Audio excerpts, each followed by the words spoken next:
வானொலியில் நீங்கள் கேட்டு மகிழ்ந்த தென்கட்சிக்கோ சுவாமிநாதன் அவர்களின் இந்த ஒரு தகவல் கதை தொகுப்பினை கேட்கலாம். ஒரு ஊரில் ஒரு இளைஞன் இருந்தான். ஒரு நாள் அவன் ஒரு குருவை தேடிக்கிட்டு புறப்பட்டான். ஊரை விட்டு வெளியில் போனான். போகிற வழியில் ஒரு காடு. அந்த காட்டில் ஒரு மரத்தடியில் ஒரு பெரியவர் உட்காந்துருக்கிறார். அமைதியாக மௌனமாக அவர் அமர்ந்திருக்கிறார். இந்த பெரியவரை விசாரிக்கலாம், குருவை தேடி கண்டுபிடிக்கிறதுக்கு இவர் ஏதாவது ஒரு வழி சொல்லி கொடுப்பார் அப்படின்னு நினச்சிக்கிட்டு அவரை நெருங்கினான். ஐயா, எனக்கு ஒரு குரு தேவை, எங்கே கிடைப்பார், அவரை எப்படி அடையாளம் கண்டுபிடிக்கிறது, அதை பற்றி ஏதாவது விவரம் சொன்னீங்கன்னா நான் கண்டுபிடிச்சிக்குவேன் அப்படின்ட்டுருக்கான். பெரியவர் நிமிர்ந்து பார்த்தார். தம்பி, அது ரொம்ப சுலபம். அவர் வயசானவராக இருப்பார், என்னை விட சுமார் 30 வயசு அதிகமாக இருக்கும்.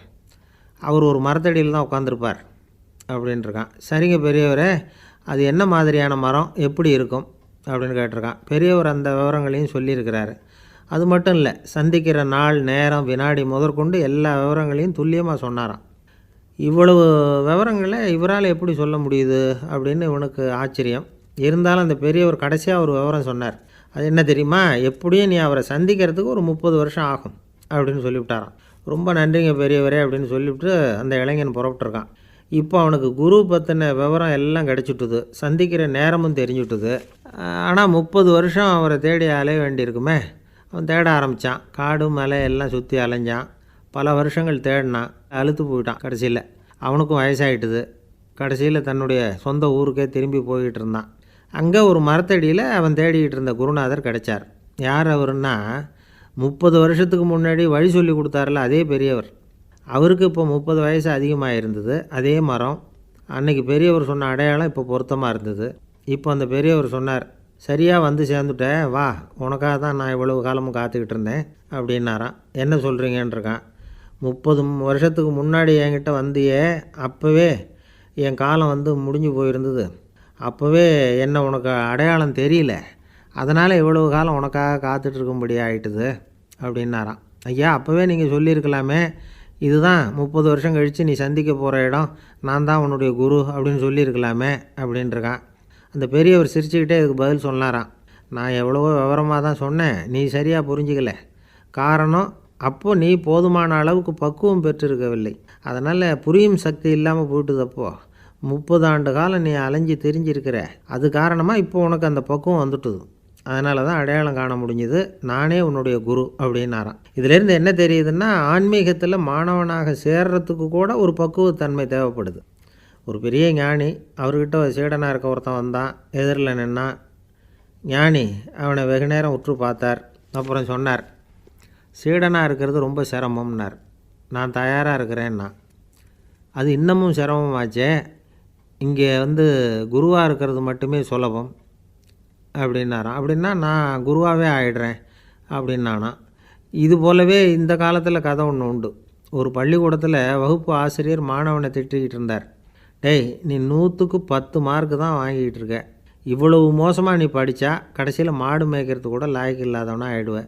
அதுக்கப்புறம் என்ன செய்ய போகிற அப்படின்னாராம். பையன் தலையை சொரிஞ்சிக்கிட்டே சொன்னானா, சார் அப்படின்னா ஒன்று செய்கிறேன் அப்படின்னானா. இவர் கேட்டிருக்கார், என்ன செய்ய போகிறேன்னு. வேறு என்ன சார், உங்களை மாதிரி ஒரு ஆசிரியர் ஆகிடுறேன் அப்படின்னானா.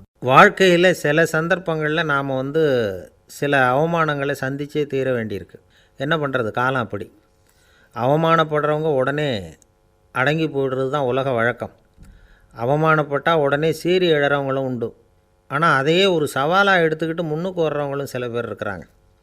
அவங்க ரொம்ப அபூர்வம்.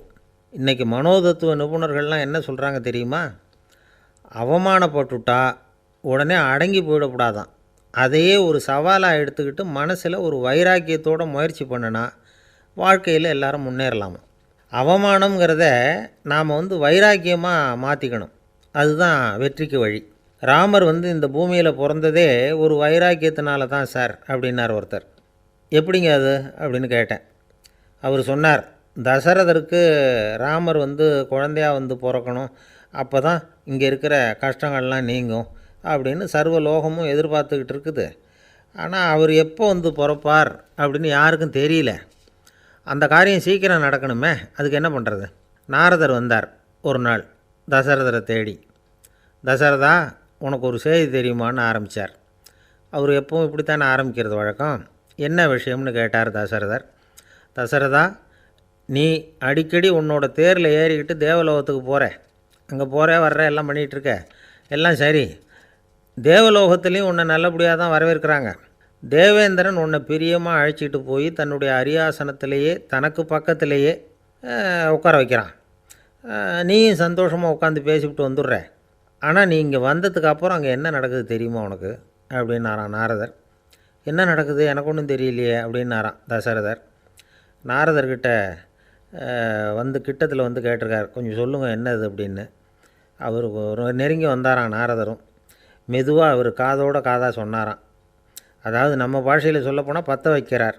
நீ அங்கே தேவேந்திரங்கிட்ட உட்காந்து பேசிவிட்டு வந்த பிறகு நீ அங்கே உட்காந்துருந்த அரியாசனத்தை தண்ணி ஊற்றி கழுவி சுத்தப்படுத்துகிறாங்க. நீ என்ன அந்த அளவுக்கு சுத்தம் இல்லாத ஆளா, தினம் குளிக்காமையாக இருக்கிற அப்படின்னாராம்.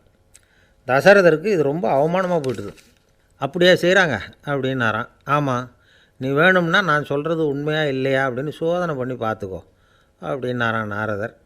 உடனே தசரதர் இதுக்காகவே புறப்பட்டு தேவலோகம் போனார். அங்கே வழக்கம் போலவே இவரை கூப்பிட்டு உட்கார வச்சு பேசிக்கிட்டு இருந்தான் தேவேந்திரன். கொஞ்ச நேரம் பேசிக்கிட்டு இருந்துட்டு சரி நான் கிளம்புறேன்னு புறப்பட்டார். சரி, அவனும் வாசல் வரைக்கும் வந்து வழி அனுப்பி வச்சுட்டு உள்ளே போயிட்டான். தசரதர் வெளியில் கொஞ்சம் நேரம் மறைஞ்சி இருந்துட்டு மெதுவாக உள்ளே எட்டி பார்த்தார் என்ன நடக்குதுன்னு. நாரதர் சொன்னது உண்மைதான். தசரதர் உட்காந்துருந்த ஆசனத்தை அங்கே 2 தேவர்கள் கழுவி சுத்தப்படுத்திக்கிட்டு இருக்கிறாங்க. தசரதரால் இதை தாங்கிக்க முடியல. அவருக்கு ரொம்ப அவமானமாக போச்சு. நேராக கிடுகிடுன்னு தேவேந்திரங்கிட்டே போனார். நான் உட்காந்துருந்த இருக்கையே சுத்தம் பண்ணுறியே, நான் என்ன அந்த அளவுக்கு பாவியா அப்படின்னு கேட்டார்.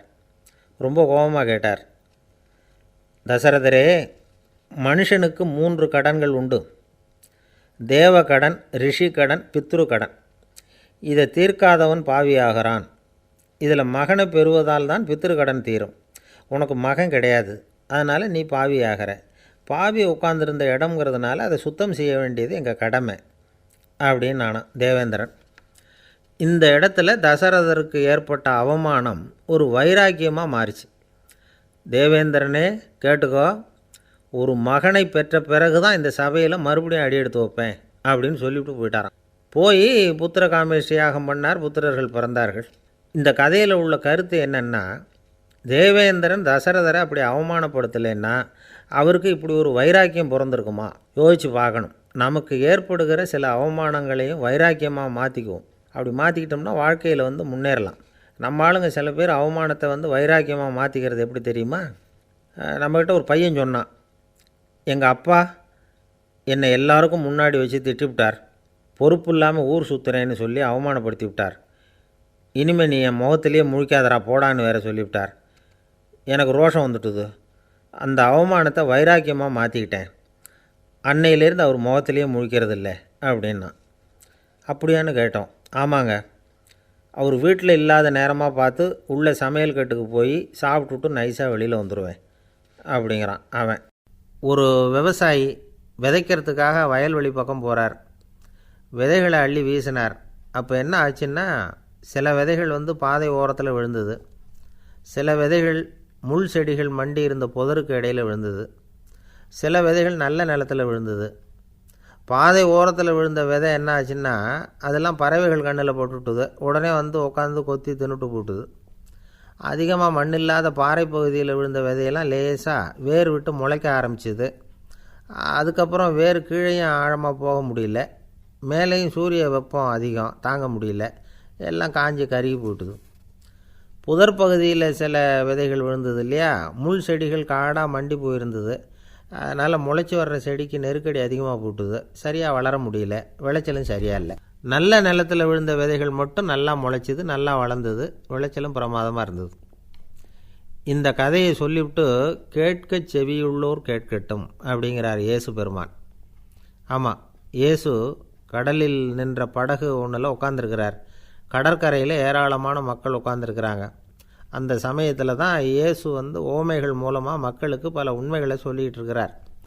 மக்கள் அந்த கதையை கேட்டுட்டு ஒன்றும் புரியாமல் முழிக்கிறாங்க. அதை கவனித்த இயேசு அந்த ஓமையை விளக்க ஆரம்பித்தார். இதில் அந்த விதைக்கிறவர் தான் இறைவன். அவருடைய வார்த்தைகளை விதைக்கிறார். அந்த வார்த்தைகளை கேட்கிற மக்கள் அந்த விழுந்த விதைகள் மாதிரி 4 வகையானவர்கள். சில பேர் பாதை ஓரத்தில் விழுந்த விதைகள் மாதிரி. இறைவன் வார்த்தைகளை அவங்க கேட்குறாங்க, ஆனால் தீய எண்ணங்கள் செய்கைகள் மூலமாக விதைக்கப்பட்ட வார்த்தைகள் அழிஞ்சு போடுது. இறைவன் வார்த்தைகளை கேட்ட உடனே மகிழ்ந்து போய் உடனே சில பேர் அதை ஏற்றுக்கிறாங்க. இவங்கெல்லாம் அந்த பாறை பகுதியில் விழுந்த விதைகள் மாதிரி. அதனால் இவங்கெல்லாம் வேறு இல்லாதவங்க. கொஞ்ச காலத்துக்கு இறை வார்த்தைகளுக்கு கீழ்ப்படிந்து நடப்பாங்க. அதனால் ஏதாவது இடைஞ்சல் ஏற்பட்டால் உடனே தடுமாறுவாங்க. தங்கள்கிட்ட இருக்கிற நல்ல பண்புகளை விட்டுட்டு பாவ வழிகளுக்கு போயிடுவாங்க. முள் செடிகளுக்கு இடையில் விழுந்த விதைகள் மாதிரி உள்ளவங்க யாருன்னா, இவங்களுக்கு உலக கவலை உண்டு, செல்வத்தின் மீது மயக்கம் உடையவர்கள். உலக ஆசைகள் இவங்களுக்குள்ளே பூந்துடுறதுனால அங்கே இருக்கிற நல்ல பண்புகள் மறைஞ்சு போயிடுது. அதனால் அவங்களும் உபயோகம் இல்லாதவங்களாக ஆயிடுறாங்க. நல்ல மனிதர்கள் நல்ல நிலத்தில் விழுந்த விதைகளுக்கு ஒப்பானவர்கள். இவங்க இறை வார்த்தையை கேட்குறாங்க, அதை ஏற்றுக்கிறாங்க, அவங்களும் நல்லபடியாக வாழுறாங்க, அடுத்தவங்களுக்கும் உபயோகமாக இருப்பாங்க. இதுதான் இயேசு சொன்ன விளக்கம். நல்ல வார்த்தைகளை கேளுங்கள், நல்ல வார்த்தைகளை ஏற்றுக்கொள்ளுங்கள், அடுத்தவங்களுக்கு உபயோகமாக இருங்க. இதுதான் பெரியவங்கள்லாம் நமக்கு சொல்லுகிற உபதேசம். ஒரு அப்பா தன்னுடைய மகனுக்கு உபதேசம் பண்ணார். இதை பாருப்பா, நல்ல வார்த்தைகளை கேட்கணும், எப்போதுமே மகன் அப்பா பேச்சை கேட்குறது நல்லது அப்படின்னாராம். நீ ஏதாவது ஒரு தப்பு பண்ணால் என் தலையில் ஒரு முடி நரைச்சி வெள்ளையாக போடும்பா, நீ செய்கிற ஒவ்வொரு தப்புக்கும் என் தலையில் ஒவ்வொரு முடி வெள்ளையாயிடும் அப்படின்னாராம்.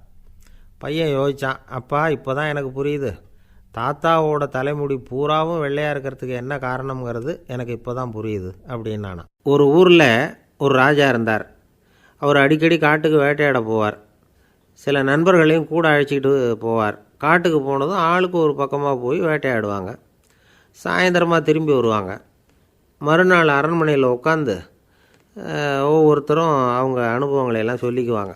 அவங்க வீரத்துக்கு தகுந்த மாதிரி பரிசை அந்த ராஜா கொடுப்பார். இது மாதிரி ஒரு தடவை எல்லோரும் வேட்டைக்கு போயிட்டு திரும்பி வந்ததும் உட்காந்து பேச ஆரம்பிச்சிருக்கிறாங்க. ஒருத்தன் சொன்னான், தன்னுடைய வீர தீர செயலை பற்றி அளக்க ஆரம்பிச்சிட்டான். ஏன்னா அதுக்கு பரிசு கிடைக்க போகுதில்ல, அதனால். அவன் என்ன சொன்னான் தெரியுமா? அரசே, நேற்றுக்கு காட்டில் என்னாச்சு தெரியுமா? எனக்கு நேராக ஒரு சிங்கம் வாயை திறந்துக்கிட்டு வந்துட்டுது. நான் பயப்படவே இல்லை. உடனே ஒரு கல்லை எடுத்து குறி பார்த்து வீசினேன். சிங்கத்து வாய்க்குள்ளே போய் அந்த கல் மாட்டிக்கிட்டுது. அவ்வளவுதான். அந்த சிங்கம் என்னை பார்த்துட்டு பயந்துட்டு ஒரே ஓட்டமாக திரும்பி ஓடி போயிட்டுது அப்படின்னா. ஆஹா பலே அப்படின்னு எல்லோரும் கை தட்டினாங்க. ரெண்டாவது ஆள் ஒருத்தன் எழுந்திரிச்சான். அவன் சொல்ல ஆரம்பித்தான், அரசே, நான் போன வழியில் 2 பெரிய மலைப்பாம்பு கிடந்தது. என்னை முழுங்கிறதுக்கு வந்தது. நான் என்ன பண்ணேன் தெரியுமா? அந்த 2 பாம்போட வாலையும் ஒன்றா சேர்த்து முடிச்சு போட்டுட்டேன். அவ்வளவுதான். அது அங்கே இழுக்க இது இங்கே இழுக்க முடிச்சு நல்லா இறுகி போட்டுது அப்படின்றான். ஆஹா அற்புதம்னு சொல்லி எல்லாரும் கை தட்டினாங்களாம். அடுத்தபடியாக மூணாவது ஆள் ஒருத்தன் வந்தான். அவன் சொல்ல ஆரம்பித்தான், மன்னா, நான் போன பாதையில் குறுக்க ஒரு ஆறு, அதில் இறங்கி குளித்தேன். யாரோ காலை பிடிச்சி இழுக்கிறது மாதிரி இருந்தது. திரும்பி பார்த்தா ஒரு பெரிய முதலை. நான் உடனே அப்படியே ஒரு துள்ளல் துள்ளி அது முதுகில் போய் உக்காந்துக்கிட்டேன். அதை அப்படியே கரைக்கு நீந்த வச்சேன். கரைக்கு வந்து சேர்ந்ததும் அப்படியே ஒரே துள்ளி குதித்து கரைக்கு வந்துட்டேன் அப்படின்றான். அவன் தன்னுடைய வீரத்தை அப்படி சொல்லியிருக்கான். அடடா எப்பேற்பட்ட வீரம் அப்படின்னு எல்லாரும் கை தட்டினாங்களாம். நாலாவது ஆள் எழுந்திரிச்சான். மன்னா, நான் போன இடத்துல ஒரு கரடி என்னை துரத்த ஆரம்பிச்சுட்டுது. நான் ஒரு மலை உச்சிக்கு வந்துட்டேன். அதுக்கப்புறம் ஒரு அடி எடுத்து வச்சாலும் அதில் பாதாளத்தில் விழ வேண்டியது தான்.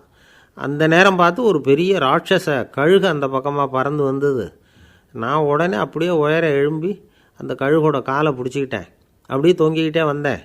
ஒரு நல்ல இடம் வந்ததும் தொப்புன்னு கீழே குதித்து நடந்து வந்துட்டேன்னா. இதுக்கும் எல்லோரும் கை தட்டுறாங்க. கடைசியாக ஒரு ஆள் எழுந்திரிச்சான். அரசே, நான் போன வழியில் ஒரு பெரிய யானை குறுக்க வந்தது. பயங்கரமாக சத்தம் போட்டுக்கிட்டே வந்தது. நான் பயந்து ஓடலை. உடனே என்ன பண்ணேன் தெரியுமா? அந்த யானையோட வாலை பிடிச்சி தூக்கினேன். தலைக்கு மேலே தூக்கி கரன்னு சுற்றினேன். வேகமாக சுற்றி வீசி எறிஞ்சேன். அவ்வளவுதான். அதே ஸ்பீடில் அந்த யானை மேலே போக ஆரம்பிச்சுட்டுது. இன்னும் கூட அது போய்கிட்டே தான் இருக்குது, கீழே விழவே இல்லைன்னா. இதை கேட்டதும் ராஜாவுக்கு கோபம் வந்துட்டுது. என்ன முட்டாள்னு நினச்சிக்கிட்டு பேசுகிறியா? யானையை நீ வாலை பிடிச்சி தூக்குன, அதை நான் நம்பணுமா அப்படின்னார்.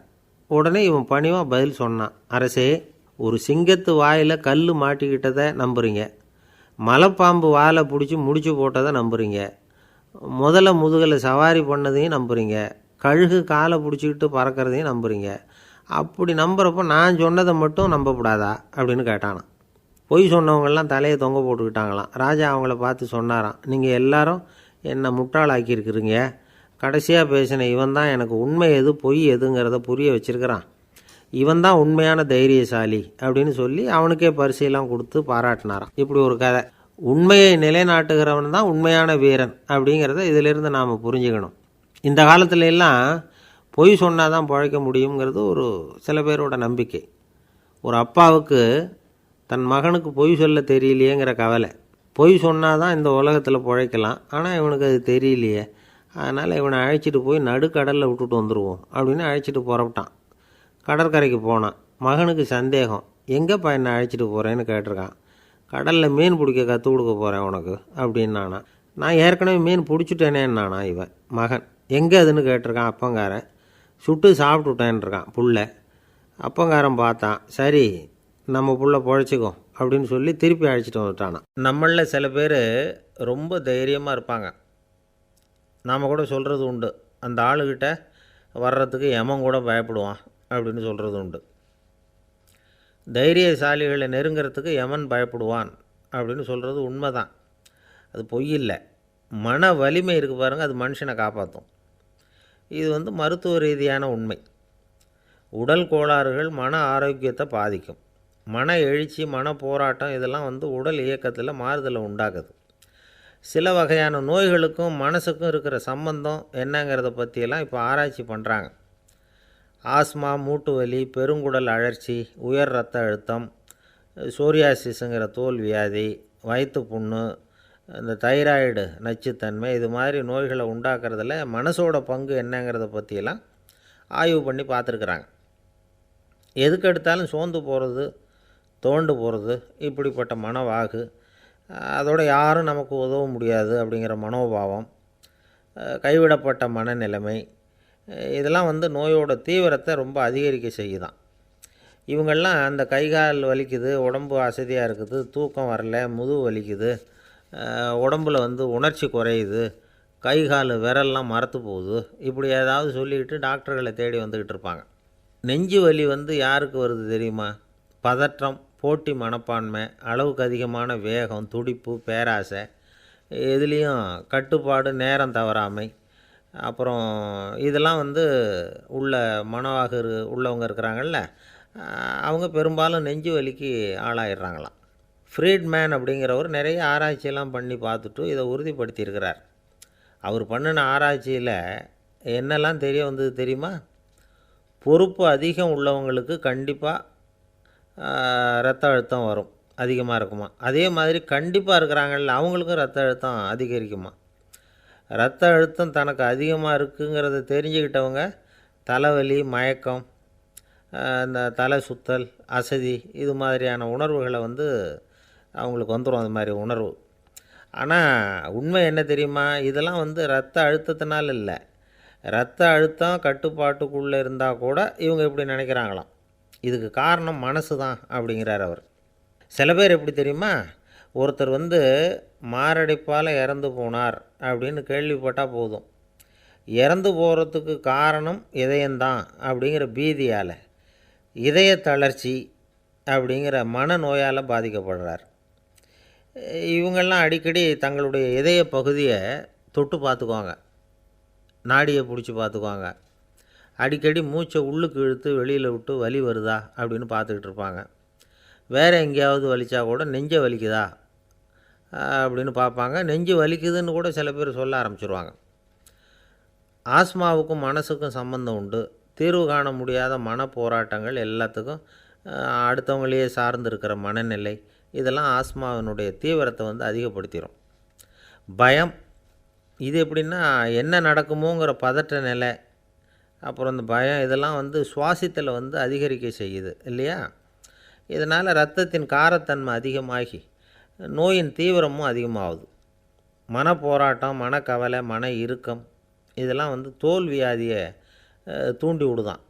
இது மாதிரி இன்னும் எவ்வளவோ இருக்குது. அதனால் இன்றைக்கி நமக்கு தேவை என்னென்னா மன வலிமை, மலர்ந்த முகம். இது ரெண்டும் இருந்துட்டுதுன்னா பலவிதமான நோய்கள் நம்மக்கிட்ட நெருங்கி வராது. டாக்டர் என்ன நெருங்காமல் இருக்கிறதுக்கு நான் ஒரு காரியம் பண்ணுறேன் அப்படின்னார் ஒருத்தர். அவர் என்ன அர்த்தத்தில் சொன்னார்னா, டாக்டர் வந்து அவரை நெருங்காமல் இருக்கிறதுக்கு அவர் ஒரு காரியம் பண்ணுறாராம். நண்பர்கிட்ட சொன்னார். நண்பர் கேட்டார், அது என்ன காரியம் பண்ணுற அப்படின்னு கேட்டார். தினம் ஒரு ஆப்பிள் பழம் சாப்பிட்றேன்னார் அவர். ஏன்னா ஆங்கிலத்தில் ஒரு பழமொழி சொல்லுவாங்கள்ல, an apple a day keeps doctor away அப்படிம்பாங்க. ஒரு ஆப்பிள் பழம் சாப்பிட்டா டாக்டர் விலகியே இருப்பார், டாக்டர்கிட்ட போக வேண்டிய அவசியம் இருக்காது அப்படிங்கிறதுக்காக அந்த பழமொழி சொல்கிறது. என்ன, நான் யாருமே நெருங்காமல் இருக்கிறதுக்கு நான் ஒரு காரியம் பண்ணுறேன்னார் இன்னொருத்தர். டாக்டர் நெருங்காமல் இருக்கிறதுக்கு ஆப்பிள் பழம் சாப்பிட்றேன்னார் அவர். என்னை யாருமே நெருங்காமல் இருக்கிறதுக்கு நான் ஒரு காரியம் பண்ணுறேன்னார் இன்னொருத்தர். அது என்னன்னு கேட்டோம். தினம் ஒரு பூண்டு சாப்பிட்றேன்னார். ஏ கார்லிக் எ டே கீப்ஸ் எவ்ரிபடி அவே அப்படின்னு அதுக்கு ஒரு புது விளக்கமும் கொடுத்தார். அளவுக்கு மிஞ்சினால் அமிர்தமும் நஞ்சு அப்படின்னு சொல்லுவாங்க. அது உண்மைதான். ஒருத்தருக்கு அளவுக்கு மீறிய புகழ் வந்துட்டுதுன்னு வச்சுங்க, அது கூட ஆபத்தாக போயிடுறது உண்டு. பழங்காலத்துல எல்லாம் கிரேக்க தேசத்தில் ஒரு பழக்கம் உண்டாம். அதாவது யாராவது ஒருத்தரை நாடு கடத்தணும்னா அதுக்கு ஒரு வழி உண்டு. அதாவது ஒருத்தரை நாடு கடத்தணும்னு மக்கள் விரும்புகிறாங்கன்னு வச்சுங்களேன், அவர் பேரை ஒரு மண்பாண்ட ஓட்டுச்சில்லில் எழுதி அதை வந்து ஒரு குறிப்பிட்ட பொது இடத்துல போட்டுற வேண்டியது, அவ்வளவுதான். இது மாதிரி பல பேர் போட்டுக்கிட்டே இருப்பாங்க. எல்லாம் அப்படியே குவிஞ்சு போயிடும். அந்த ஓட்டாஞ்சில்லு குவியலில் யாருடைய பேர் அதிகமாக இருக்குதோ அந்த நபரை ஒரு 10 ஆண்டுகள் நாடு கடத்தி விடுவாங்க. இது அந்த ஊர் வழக்கமாக. ஒரு நாள் அந்த குவியலுக்கு பக்கத்தில் ஒரு ஆள் நின்றுக்கிட்டு இருக்கிறான். அவன் கையில் ஒரு ஓட்டாஞ்சில்லு வச்சுருக்கிறான். அதில் யாரோட பேரையோ எழுதணும், எழுதி அந்த இடத்துல போடணுங்கிறது அவன் ஆசை. ஆனால் அவன் படிக்காதவன், அதனால் எழுத தெரியல. யாராவது அந்த வழியாக வர்றாங்களான்னு பார்த்துக்கிட்டே நின்றுக்கிட்டு இருந்தான். ஒரு பெரியவர் வந்துக்கிட்டு இருந்தார். அவர்கிட்ட ஓடினான். கையில் இருந்த மண்பாண்ட சில்லை கொடுத்தான். ஐயா, இதில் ஒரு பேர் எழுதி கொடுங்களேன்னா. அந்த பெரியவர் அதை வாங்கி கையில் வச்சுக்கிட்டு, என்ன பேர் எழுதணும் சொல்லு அப்படின்னா. இவன் சொன்னான், அரிஸ்டைடிஸ் அப்படின்னு எழுதுங்க அப்படின்னா. இதை கேட்டதும் அந்த பெரியவருக்கு அதிர்ச்சி. ஏன்னா அவர் தான் அரிஸ்டைடிஸ், தத்துவ மேதை அரிஸ்டைடிஸ் அவர். இருந்தாலும் நான் தான் அதுங்கிறத காட்டிக்காமல் அந்த ஆளுக்கிட்ட கேட்டார். அது சரிப்பா, அரிஸ்டைடிஸுங்கிற பேரை எழுத சொல்கிற, அவர் உனக்கு என்ன கெடுதல் பண்ணார்?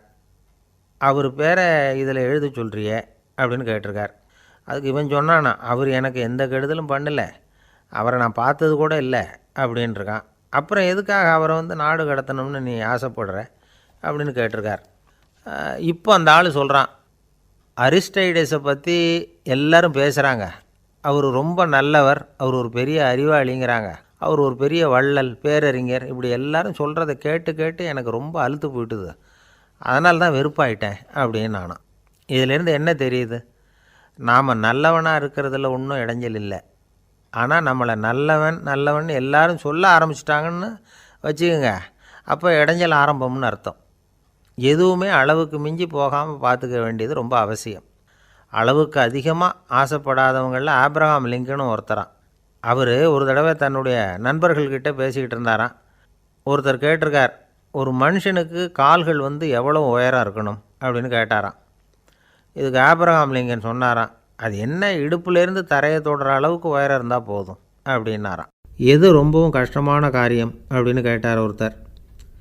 ஒருத்தருக்கு ஒருத்தர் சண்டை போடாமல் இருக்கிறது தான் ரொம்ப கஷ்டமான காரியம் அப்படின்னு தோணுது. ஒரு நாட்டுக்கும் இன்னொரு நாட்டுக்கும் சண்டை, நாட்டுக்குள்ளேயே ஒரு குரூப்புக்கும் இன்னொரு குரூப்புக்கும் சண்டை. ஏன் சண்டை போட்டுக்கிறீங்கன்னு கேட்டு பாருங்கள். நாங்கள் சமாதானத்துக்காக தான் சண்டை போட்டுக்கிறோம் அப்படிம்பாங்க. வாழறதுக்காக பிறந்த மனுஷன் லட்சியத்துக்காக உயிரை விட தயார் அப்படின்னு சொல்லிகிட்டு இருப்பான். அப்படி உயிரை விடுறவங்கள நாமளும் பாராட்டுவோம். ஆனால் ஒன்றுமில்லாத விஷயங்களுக்கெல்லாம் சண்டை போடுறவங்களெல்லாம், அப்படிப்பட்டவங்களையும் சரி உயிரை விடுறவங்களையும் சரி என்னென்னு சொல்கிறது, யுத்தங்களாலேயும் சண்டைகளாலேயும் நாம் அடையிறது என்னங்கிறது ஒரு பக்கம் இருக்கட்டும், இழக்கிறது என்ன தெரியுமா? ஏராளமான உயிர்கள். ரத்தம் சிந்துறதுக்கு நான் தயார் அப்படின்னு மார்தட்டி சொல்லலாம். ஆனால் ரத்தம் சிந்தினா உயிர் காத்துக்கிட்டு இருக்க தயார் இல்லை. அதாவது உயிர் வந்து நமக்காக காத்துக்கிட்டு இருக்க தயார் இல்லை. இழக்கிற ரத்தத்தை ஈடுகட்டினா தான் உயிரை காப்பாற்ற முடியும். அதனால் இது சம்மந்தமாக ஆராய்ச்சி செய்கிற கட்டாயம் ஏற்பட்டு போச்சு. அதோட விளைவாக புதுசாக ஒன்றை கண்டுபிடிச்சிருக்கிறாங்க. அதுதான் செயற்கை இரத்த பொடி. இப்போ இந்த திடீர் சாம்பார் பொடி, திடீர் ரசப்பொடி, திடீர் காப்பி பொடி இப்படிலாம் சொல்கிறோம்ல, அது மாதிரி இது திடீர் ரத்தப்பொடி. இஸ்ரேல் வந்து ஒரு சின்ன நாடு, மக்கள் தொகை குறைச்சல், அதோட போர்கள் வேறு. அதனால் காயம்பட்டவங்களை காப்பாற்றியே தீர வேண்டிய கட்டாயம். காப்பாற்றணும்னா ரத்த இழப்பை தடுக்கணும். அப்படின்னா உடனடியாக புது ரத்தம் செலுத்தி ஆகணும்.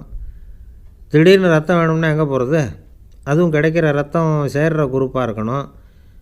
ஒரு வேடிக்கை பார்த்தீங்களா, நான் வேறு குரூப்பு நீ வேறு குரூப்புன்னு இவன் சண்டை போடுறான். இதில் அடிபட்டவனுக்கு ரத்தம் கொடுக்க போனால் அதுலேயும் அது வேறு வேறு குரூப்பாக இருக்குது. அது ரத்தமும் வேறு வேறு குரூப்புன்னு சொல்லிகிட்டு இருக்குது. எந்த குரூப்பு ரத்தம் வேணும், அது உடனடியாக கிடைக்கலன்னா என்ன பண்ணுறது? இப்படிப்பட்ட கஷ்டம்லாம் நமக்கு வந்துடுது. இதுக்காக தான் விஞ்ஞானிகள் இந்த ரத்த பொடியை கண்டுபிடிச்சிருக்கிறாங்க. அதாவது ஒரு ஆள் அடிபட்டு போட்டான்னு வச்சுங்களேன், அவனுக்கு ரத்தம் கிடைக்கல, உடனே என்ன பண்ணலாம்?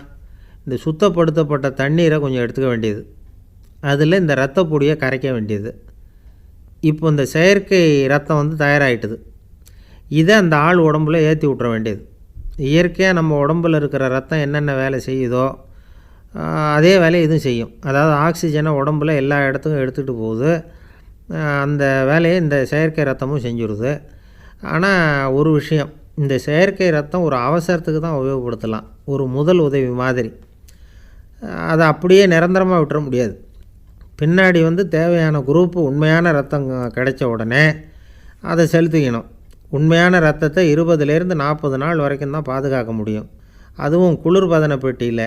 அதுக்குள்ளே உபயோகப்படுத்தலைன்னா அது வீணாக போயிடும். இந்த ரத்த பொடி அப்படி இல்லை, எவ்வளோ நாள் வேணும்னாலும் அப்படியே வச்சுருக்கலாம். குளிர்பதன பெட்டியும் தேவையில்லை. ஆனால் ஒன்று, இது தண்ணியில் கலந்து செயற்கை ரத்தமாக ஆக்கிவிட்டா அதோட வலு 72 மணி நேரம் தான், அதாவது 3 நாள். அதுக்குள்ளே அந்த ஆசாமியை எங்கேயாவது ஆஸ்பத்திரிக்கு தூக்கிட்டு போய் உண்மையான ரத்தத்தை கொடுத்துடணும். சண்டையில் அடிபடுறவங்க, சாலை விபத்தில் அடிபடுறவங்க, இவங்களுக்கெல்லாம் அவசரத்துக்கு கை கொடுத்து உதவுறது இந்த செயற்கை ரத்த பொடி. அதுக்கப்புறம் நாம் கொடுக்குற ரத்தம் தான் அவங்கள காப்பாற்றணும். இன்றைக்கி வந்து ரத்தத்தை தானமாக கொடுக்க தயாராக இருக்கிற நல்ல உள்ளங்கள் ஏராளம். எவ்வளவு ஆக்சிடெண்ட்டு, ஆப்ரேஷன், இதில் சம்மந்தப்பட்டவங்களை வந்து காப்பாற்றுறது நாம் தானமாக கொடுக்குற ரத்தம் தானே. ஒரு ஆக்சிடெண்ட்டு, ஒரு ஸ்கூட்டர் ஒரு ஆள் மேலே மோதி விட்டுது, பார்த்து வரக்கூடாதா அப்படின்னா அந்த ஆள், நீ தான் பார்த்து நடக்கணும், ஏன்னா 20 வருஷமாக நான் அந்த ஸ்கூட்டரை ஓட்டிகிட்டு இருக்கிறேன் அப்படின்னானா இவன். இதுக்கு அவன் சொன்னானா, நீ தான் பார்த்து ஓட்டணும், ஏன்னா 40 வருஷமாக நான் இப்படி நடந்துக்கிட்டு இருக்கிறேன் அப்படின்னானா. ஒரு மனுஷனுக்கு 3 விதத்தில் கர்வம் உண்டாகிறதுக்கு வாய்ப்பு உண்டு. பணம், பதவி, புகழ். பணம் அதிகமாக வந்தால் கர்வம் வரலாம், பதவி பெருசாக வந்துட்டுதுன்னா கர்வம் வரலாம், புகழ் அதிகமாக போனாலும் கர்வம் வரலாம். இந்த 3 வகையான கர்வத்துக்கும் இடம் கொடுக்காமல் இருக்கிறாங்க பாருங்கள், அவங்க தான் சிறந்த மனிதர்கள். ஒரு பெரிய பொறுப்பில் இருக்கிறவங்களுக்கு கர்வம் வந்துடக்கூடாது. அப்படி வந்துட்டுதுன்னா அது எல்லாருக்கும் இடைஞ்சல். ஒரு ராஜா இருந்தார். அவர் ஒரு நாள் தன்னுடைய தலைநகரத்தை சுற்றி வந்துக்கிட்டு இருந்தார். ஒரு இடத்துல ஒரு அழகான நிலத்தை பார்த்தார். ஆஹா, இந்த இடத்துல நமக்குன்னு ஒரு மாளிகையை கட்டினா எவ்வளோ நல்லாயிருக்கும் அப்படின்னு நினச்சார். ராஜா நினச்சா அது முடியாத காரியமா? சரி, இந்த நிலம் யாருக்கு சொந்தம்னு விசாரிங்க அப்படின்னார் பக்கத்தில் இருந்தவங்கக்கிட்ட. அவங்கெல்லாம் ஓடி போய் விசாரித்தாங்க. அந்த இடம் வந்து ஒரு வயசான கிழவிக்கு சொந்தம், வயசான அம்மாவுக்கு சொந்தமாக. அந்த அம்மா தான் அதில் ஒரு குடிசையை போட்டு குடியிருந்துகிட்டு இருக்கிறாங்க. சரி, அந்த நிலத்துக்கு வந்து ஒரு விலையை நிர்ணயம் பண்ணி அதை அந்த வயசான அம்மாக்கிட்ட கொடுத்துருங்கோ அப்படின்னு உத்தரவு போட்டார் ராஜா. ஆனால் அந்த அம்மா, இது எங்கள் பூர்வீக இடம், இதை விற்க மாட்டேன் அப்படின்னு சொல்லிவிட்டுது. சரி, 2 பங்கு விலை கொடுக்குறோம்னு சொல்லி பாருங்க அப்படின்னாங்க. அப்படியே சொன்னாங்க அரண்மனை ஆட்கள். அதுக்கும் சம்மதிக்கலை அந்த அம்மா. இதை கேள்விப்பட்டதும் ராஜாவுக்கு கோபம் வந்துட்டுது. தன்னுடைய ஆளுங்களை கூப்பிட்டார். போய் அந்த குடிசையை பிரித்து எறிங்க, காசெல்லாம் ஒன்றும் கொடுக்காதீங்க அப்படின்னு கத்தினார். அவ்வளோதான். அடுத்த நிமிஷம் அரண்மனை ஆசாமிகள் போனாங்க, குடிசையை பிரித்து எரிஞ்சாங்க. அந்த வயசான அம்மா இருக்குது, அதுவும் அந்த இடத்த விட்டு துரத்தி விட்டாங்க. அந்த இடத்துல ஒரு அரச மாளிகையை கட்டி முடிச்சிட்டாங்க. அந்த வயசான அம்மா பாவம், ராஜாவே இப்படி பண்ணால் யார்கிட்ட போய் முறையிட முடியும்? ஒரு ஞானி இருந்தார், அவர்கிட்ட போய் சொன்னாங்க. அவர் இவங்க சொன்னதை கேட்டு மனசில் வச்சுக்கிட்டார். ஒரு நாள் அந்த ராஜாவே இந்த ஞானியை கூப்பிட்டார். புதுசாக ஒரு மாளிகை கட்டியிருக்கிறேன், வந்து பாருங்கன்னு. சரின்னு சொல்லி இந்த பெரியவர் ஒரு நாள் அந்த மாளிகைக்கு போனார். சும்மா போகல, ஒரு கழுதையையும் ஓட்டிகிட்டு போனார். கொஞ்சம் சாக்குகள், வெத்து சாக்கு, அதையும் எடுத்து கழுதை முதுகில் போட்டு கழுதையை ஓட்டிகிட்டு போகிறார். ராஜா பார்த்தார். அவருக்கு இது ஆச்சரியமாக இருந்தது. என்ன இது மாளிகைக்கு வந்துட்டு போங்கன்னு கூப்பிட்டா கழுதை சாக்கு இதெல்லாம் கொண்டு வராரே, ஒன்றும் புரியலையேன்னு நினச்சார். எதுக்காக இதெல்லாம்னு கேட்டார். அரசருடைய தோட்டத்திலேருந்து கொஞ்சம் மண் எடுத்துகிட்டு போகிறதுக்கு ஆசைப்பட்றேன், அதுக்கு நீங்கள் அனுமதி கொடுக்கணும் அப்படின்னாரு இவர். இது என்ன வேடிக்கையான கோரிக்கையாக இருக்குது அப்படின்னு நினச்சார் ராஜா. இருந்தாலும் மண்ணு தானே கேட்குறாரு, எடுத்துகிட்டு போகட்டுமே அப்படின்னு நினச்சார். சரின்னு அனுமதி கொடுத்தார். அந்த பெரியவர் தோட்டத்துக்கு போனார், மண்ணை வெட்டினார், சாக்கில் போட்டு நிரப்புனார். ராஜாவை கொஞ்சம் கிட்ட வாங்கன்னு கூப்பிட்டார். இந்த மண் மூட்டையை தூக்கி கழுதையோட முதுகில் வைக்கணும், கொஞ்சம் உதவி பண்ணுங்கன்னார். ஓ பண்ணுறேனே அப்படின்னு சொல்லி ராஜா கிட்ட போனார். மூட்டையை தூக்கி பார்க்குறாரு, முடியல, திணறி போயிட்டார். இப்போ அந்த ஞானி பேசினாராம். அரசே, இந்த ஒரு சாக்கு மண்ணையே உங்களால் தூக்க முடியல, அந்த கிழவிகிட்ட இருந்து அந்த அக்கிரமமாக அபகரித்த இந்த தோட்டம் பூராவையும் சுமக்கணும்னு ஆசைப்படுறீங்களே, அது உங்களால் முடியுமா அப்படின்னு கேட்டாராம். ராஜா யோசனை பண்ண ஆரம்பித்தார். தன்னுடைய செயலுக்காக வருத்தப்பட்டாராம். அந்த வயசான அம்மாவை உடனடியாக வரவழைச்சார். தாயே, தப்பு பண்ணிட்டேன், என்னை மன்னிச்சுக்குங்க, இன்னையிலேருந்து இந்த மாளிகையும் தோட்டமும் உங்களுக்கு தான் சொந்தம் அப்படின்னு சொல்லிவிட்டாராம். போகிறப்ப இந்த உலகத்திலேருந்து எண்ணத்தை எடுத்துகிட்டு போக போகிறோம், அதனால் ரொம்பவும் அலட்டிக்க வேண்டியதில்லை, கர்வப்பட வேண்டியதில்லை அப்படிங்கிறது ஒரு பெரிய உபதேசம். ஒரு பெரிய மனுஷன் சாக கிடந்தார், ரொம்பவும் அழுதார். ஏன் அழறீங்க அப்படின்னு கேட்டாங்க சுற்றி இருந்தவங்க. நான் சாகிறதுக்காக கவலைப்படலை, நான் நம்ம ஜனங்களுக்காக எவ்வளவோ காரியம்லாம் செஞ்சுக்கிட்டு வந்தேன், நான் செஞ்சுக்கிட்டு வந்த சேவையை இனிமேல் யார் செய்ய போகிறாங்க, அது யாரால் முடியும், அதை நினச்சி தான் அழறேன் அப்படின்னாராம். ஒருத்தர் முன்னாடி வந்தார். அதுக்காக நீங்கள் கவலைப்படாதீங்க, உங்கள் சேவையை தொடர்ந்து செய்கிறதுக்கு என்ன மாதிரி இளைஞர் பட்டாலும் தயாராக இருக்குது, இருந்தாலும் எங்கள் கவலை என்னென்னா அப்படின்னு இழுத்தார்.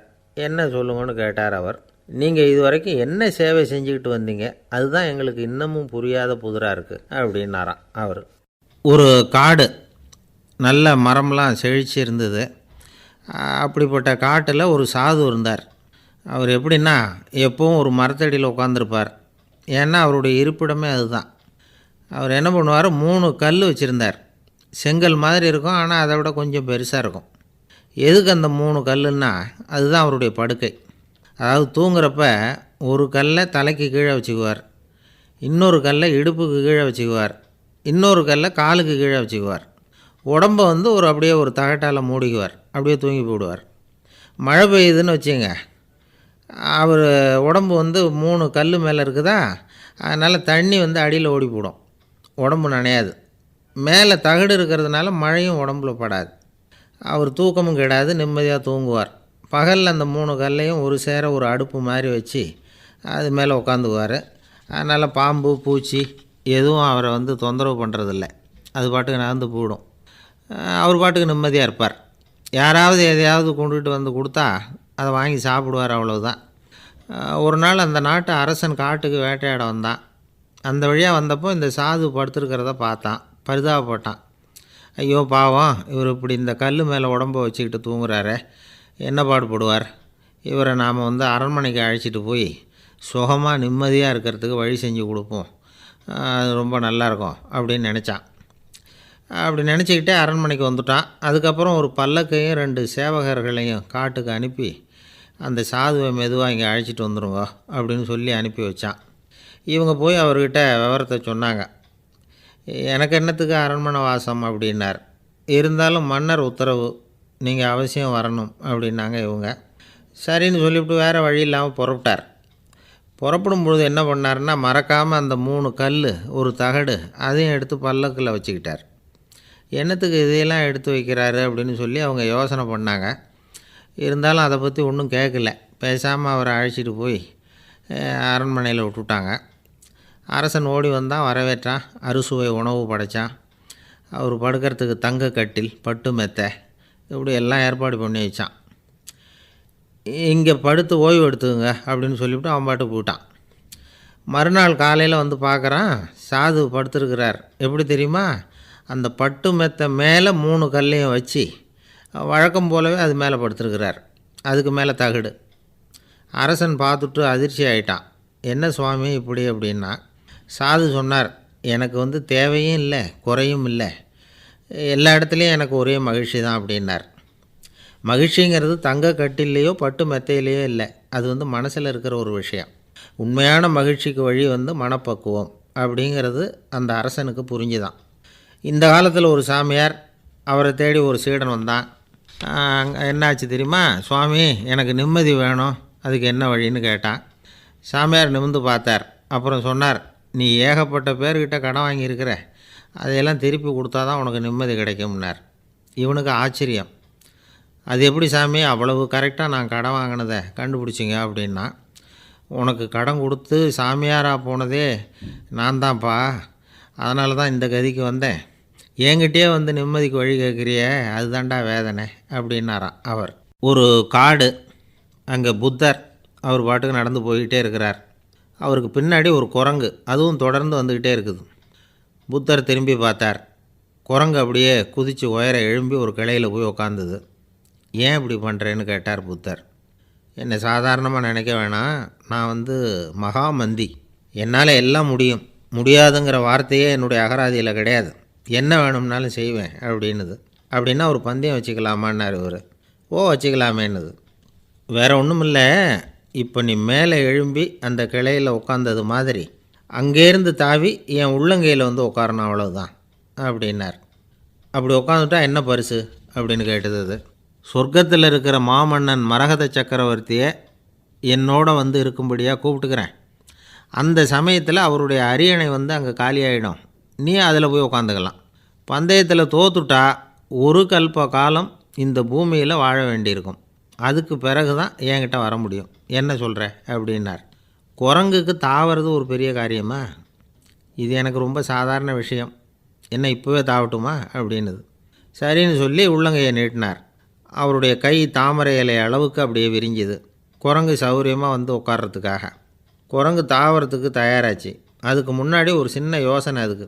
இந்த கிளையிலேருந்து அந்த கைக்கு தாவறது எனக்கு ரொம்ப அற்பமான ஒரு வேலை, இது ரொம்ப சாதாரணம், என்னுடைய கௌரவத்துக்கு இது சரியாக இருக்காது. அதனால் நான் என்ன பண்ண போகிறேன்னா, இங்கேருந்து கிளையிலேருந்து அப்படியே உயர எழும்ப போகிறேன். எழும்பி மேல் உலகம் போய் அங்கே ஒரு சுற்றிவிட்டு அதுக்கப்புறம் அங்கேருந்து நேராக வந்து இந்த கையில் உட்கார போகிறேன் அப்படின்னு நினச்சிது. என்ன யோசிக்கிற அப்படின்னார் புத்தர். ஒன்றும் இல்லை, இந்த பாயிரம் பார் அப்படின்னு சொல்லி தாவி உயர போயிட்டுது. கொஞ்ச நேரத்தில் வான உலகத்துக்கே போய் சேர்ந்துட்டுது. அங்கே போய் பார்த்தா அங்கே ஒரு 5 பளிங்கு தூண்கள் இளம் சிவப்பு நிறத்தில் நின்றுக்கிட்டு இருக்குது. குரங்கு நினச்சிக்கிட்டது, புத்தர்கிட்ட போய் இந்த பளிங்கு தூண்களை பார்த்தோம்னு சொன்னால் அப்படியே திகைச்சி போயிடுவார், இந்த தூணில் ஏதாவது அடையாளம் செஞ்சுட்டு போகணும் அப்படின்னு அந்த இடத்துல மிதந்துக்கிட்டே நினச்சிது. உடனே ஒரு தூணில் எழுதிச்சு. என்ன எழுதிச்சுன்னா, ஒரு மகா ஞானி இங்கே வந்துட்டு போகிறார் அப்படின்னு எழுதிச்சு. எழுதிவிட்டு அப்படியே கீழே தாவி வந்து புத்தரோட உள்ளங்கையில் உட்காந்துது. எப்படி பார்த்தீங்களா என்னுடைய வேலை, வான உலகத்துக்கே போய் அங்கே இருக்கிற 5 பளிங்கு தூண்களை பார்த்துட்டு அதில் நான் வந்த விவரத்தை எழுதி வச்சுட்டு அதுக்கப்புறம் இங்கே வந்திருக்கிறேன் அப்படின்னுது ரொம்ப பெருமையாக. அப்படியா அப்படின்னார் புத்தர். ஆமாம், சந்தேகமாக இருந்தால் வாங்க அழைச்சிட்டு போய் காட்டுறேன் அப்படின்னுது அந்த குரங்கு. அதுக்கு தேவையில்லை, அப்படியே கொஞ்சம் கீழே குனிஞ்சு பார் தெரியும் அப்படின்னார் புத்தர். அங்கே பார்த்தா புத்தரோட உள்ளங்கை தெரிஞ்சுது. நல்லா உத்து பார்த்துது. அவரோட ஒரு விரலில் அது எழுதிய வாசகம் தெரிஞ்சுது. குரங்கு யோசனை பண்ணிச்சு, அப்படின்னா வானத்தில் நான் பார்த்தது புத்தரோட விரல்களா அப்படின்னு யோசிச்சுது. இதை புரிஞ்சுக்கிட்ட உடனே அந்த குரங்கோட கர்வம் அழிஞ்சு போச்சான். நம்ம மனசு தான் இந்த குரங்கு. மனம்ங்கிறதும் ஆணவங்கிறதும் ஒரு நாணயத்தின் 2 பக்கங்கள். மனம் உள்ளவரை ஆணவமும் இருக்கும். மனம் அழிஞ்சாதான் ஆணவம் அழியும். மனம் அழிய வேண்டும் அப்படின்னு பெரியவங்க சொல்கிறது இந்த அர்த்தத்தில் தான். நம்ம ஆளுங்க சவால் விடுறதெல்லாம் வேறு மாதிரி. ஒருத்தன் ஒரு வாய்க்காலை தாண்டுறேன்னு பந்தயம் கட்டி தாண்ட முடியாமல் வாய்க்காலில் விழுந்து காலை உடச்சிக்கிட்டு கட்டு போட்டுக்கிட்டு வந்தான். ஏன்டா அப்படின்னு கேட்டாங்க. நான் பந்தயம் கட்டின நேரம் சரியில்லை அப்படின்னா. எப்படிறான்னு கேட்டிருக்காங்க. வாய்க்காலில் தண்ணி இருக்கிற நேரமாக பார்த்து பந்தயம் கட்டியிருக்கணும் அப்படின்னானா. ஒரு ஊரில் ஒரு ராஜா இருந்தார். அந்த ராஜாவுக்கு ஒரு மந்திரி. ராஜா ரொம்ப நியாயமானவர், நேர்மையானவர், கண்டிப்பானவர். தப்பு செய்கிறது யாராக இருந்தாலும் தண்டனை கொடுப்பார். வேண்டியவங்களுக்கு ஒரு நியாயம், வேண்டாதவங்களுக்கு ஒரு நியாயங்கிறதெல்லாம் அவர்கிட்ட கிடையாது. ஒரு சமயம் அரசவையில் அந்த அமைச்சரே வந்து விதிமுறைகளுக்கு புறம்பாக ஏதோ நடந்துக்கிட்டு இருக்கார். மன்னருக்கு கோபம் வந்துட்டுது. உடனே அந்த அமைச்சரை கிட்டத்தில் கூப்பிட்டு அவர் கன்னத்தில் ஓங்கி ஒரு அறை கொடுத்துட்டாராம். உடனே அந்த அமைச்சர் என்ன பண்ணார் தெரியுமா? நேராக போனார். அங்கே நின்றுக்கிட்டு இருந்த இன்னொருத்தர் கன்னத்தில் ஓங்கி அரைஞ்சார். அறை வாங்கினவர் திகைச்சு போயிட்டார். இவர் ஏன் நம்மளை வந்து அரைகிறார் அப்படின்னு யோசனை பண்ணார். மன்னரும் திகைச்சு போயிட்டார். நாம் இவரை அரைஞ்சா அதுக்காக இவர் போய் இன்னொருத்தரை அரையணுமா அப்படின்னு யோசனை பண்ணார். இவருக்கு என்ன பைத்தியமானு கூட நினைக்க ஆரம்பிச்சிட்டார். ஆனால் என்ன ஆச்சுன்னா, அப்புறம் அமைச்சர் அவர் கவனிச்சிக்கிட்டு இருந்தாரா, அவர் இன்னொருத்தரை அரைஞ்சார் இல்லையா, அந்த அறை வாங்கின ஆசாமியை பார்த்து கத்திக்கிட்டு இருந்தார். யார்? அமைச்சர். ஏன்பா என்கிட்ட அறையை வாங்கிக்கிட்டு இப்படி விவரம் இல்லாமல் நின்றுட்டு இருக்கிறியே, நான் உனக்கு கொடுத்ததை நீ வேறு யாருக்கிட்டையாவது கொடுத்துரு அப்படின்னார். உடனே அந்த ஆள் பார்த்தான், தனக்கு அடுத்தபடியாக நின்றுக்கிட்டு இருந்தவனை ஓங்கி ஒரு அறை அரைஞ்சான். அவன் கன்னத்தை தடவிட்டே யோசனை பண்ணான். இது ஏதோ புரிஞ்சுக்கிட்ட மாதிரி அடுத்தாப்பில் நின்றுக்கிட்டு இருந்தவனை அரைஞ்சான். இப்படி இந்த அறை வந்து மாறி மாறி போய்கிட்டே இருக்குது. ஊர் பூரா பிரயாணம் பண்ண ஆரம்பிச்சுட்டுது. அன்றைக்கி ராத்திரி அந்த ராஜா படுக்கிறதுக்காக போனார். அந்த நேரம் பார்த்து அவர் கன்னத்தில் பலார்னு ஒரு அறை விழுந்தது. நம்மளே அரையிறது யார் அப்படின்னு அதிர்ச்சியோட மன்னர் திரும்பி பார்க்குறாரு. அரைஞ்சது அவரோட மனைவி. என்னாச்சு உனக்குன்னு கத்துனார் ராஜா. உங்களுக்கு தெரியாதா, ஊர் பூரா ஒருத்தர் மாற்றி ஒருத்தர் மூலமாக இந்த அறை வந்து பிரயாணம் பண்ணிக்கிட்டு வருது அப்படின்னாங்க அந்த அம்மா. அப்படின்னா ஆரம்பித்த இடத்துக்கே வந்துட்டுதா அப்படின்னாராம் மன்னர். என்ன சொல்கிறீங்கன்னு கேட்டிருக்காங்க. இவர் விவரத்தை சொன்னாராம். அப்படின்னா நீங்கள் ஆரம்பித்து வச்ச இந்த விளையாட்டை நான் முடிச்சு வச்சுட்டேன் அப்படின்னாங்களாம் அந்த அம்மா. மறுநாள் காலை மறுபடியும் அரசவை கூடிச்சு அந்த அமைச்சர் மன்னரை பார்த்து கேட்டார். என்ன மகாராஜா, என்கிட்ட கொடுத்ததை திருப்பி வாங்கிட்டீங்களா அப்படின்னாராம். இப்படி நடக்கும்னு நான் எதிர்பார்க்கவே இல்லைன்னார் மன்னர். ஆனால் நான் எதிர்பார்த்தேன். அது எங்கே போயிட போகுது, ஊர் பூரா சுற்றி கடைசியில் உங்ககிட்ட தான் வந்து சேரும் அப்படிங்கிறது எனக்கு தெரியும் அப்படின்னார் அமைச்சர். இந்த கதை வந்து வேடிக்கையாக இருந்தால் கூட இதில் உள்ள கருத்து முக்கியமானது. இந்த உலகத்தில் பல கருத்துக்கள் இப்படி தான் மாறி மாறி சுற்றி வந்துக்கிட்டே இருக்குது. நம்மளும் ஒருத்தன் தன்னுடைய நண்பன் ஒருத்தனை கடத்தெருவில் பார்த்தான். உடனே ஓடி போய் பலார்னு ஒரு அறை கொடுத்தானா. அவன் கன்னத்தை தடவிட்டு ஏன்டா என்ன அரைஞ்சேன்னு கேட்டிருக்கான். நீ ஏன்டா என்னை முட்டாள்னு என் மனைவிட்ட போய் சொன்னேன் அப்படின்ட்டுருக்கான் அவன். உன்னை ஒரு முட்டாள்னு சொன்னதுக்காகவா நீ என்ன அரைஞ்ச அப்படின்னு கேட்டிருக்கான் இவன். டேய், நான் அதுக்காக அறையலப்பா, அது ஒரு பெரிய ரகசியம் நான் முட்டாளுங்கிறது. அந்த ரகசியத்தை நீ வந்து ஏன் எங்கள் வீட்டில் போய் சொன்னேன், அதுக்காக தான் அரைஞ்சேன் அப்படின்னு நானும் அவன்.